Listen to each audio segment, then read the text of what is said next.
Success is something that Fordham basketball fans have not been used to. With one win in the Atlantic 10 last year and a few 3-win seasons, fans thought they would never beat a ranked team.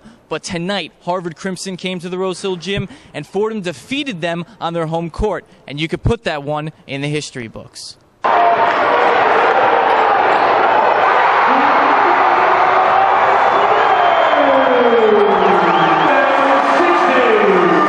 I was confident. I left my hands real good. I felt confident I was going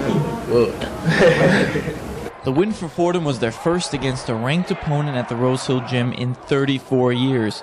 Last one coming against Georgetown in 1978. Winning is starting to put smiles on the team's faces. Hey, it's fun. I'm not going to lie to you. It's fun coaching this team. They're fun. They're into it.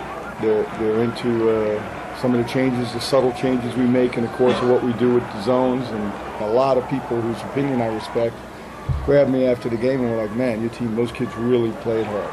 And that's the greatest compliment a coach can have, in my opinion. Chris Gaston had another double-double with 18 points and 10 rebounds.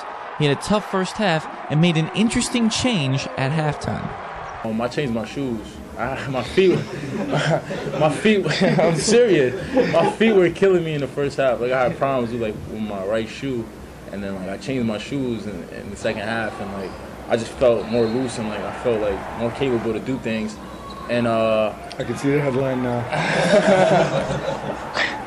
I was being a leader basically, and talking a whole bunch and bringing people in during huddles, during timeouts and stuff, bringing my teammates in. We were talking, we were communicating way more. Bryan Smith has played really well the last few games and shot well from downtown. Coach is starting to see some comparisons to a certain player back to his Hofstra days.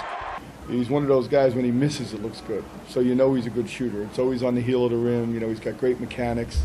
It's similar to a baseball player having a very good compact swing, or a golfer. So there's very little room for error in his mechanics. And that's one of the reasons why he's such a good shooter. And he's got great legs. You know, he reminds me of Charles Jenkins in that sense. As a freshman, he was powerful enough to still shoot the ball with great range, because it comes from the waist down when you elevate and you can knock down shots. This win is huge for Chris and the entire team. All that hard work and effort is finally paying off. I'm happy. We just beat a top 25 team. I'm happy. I'm ecstatic. It's a great win for the program and the fans, everybody that came and supported us, my teammates. That's what was going through my head. I threw the ball up just because I was happy. That's why I threw it up. And that's why I was jumping. And that's never happened. I never been a part of that. I mean, I don't have no other reaction to that. That's what I was feeling on the inside, and that's just how I felt. After so many up and down seasons since 2006, the program now has an identity and can keep building off this win. Well, this is what my vision of this was. This is why I came. And, you know, this was Chris's vision. That's why he stayed. You know, everybody in the world was telling him to leave, and he was loyal to Fordham, and he stayed. And Bryan Smith had a lot of opportunities to go to a lot of places. You know, it was like selling futures in the stock market.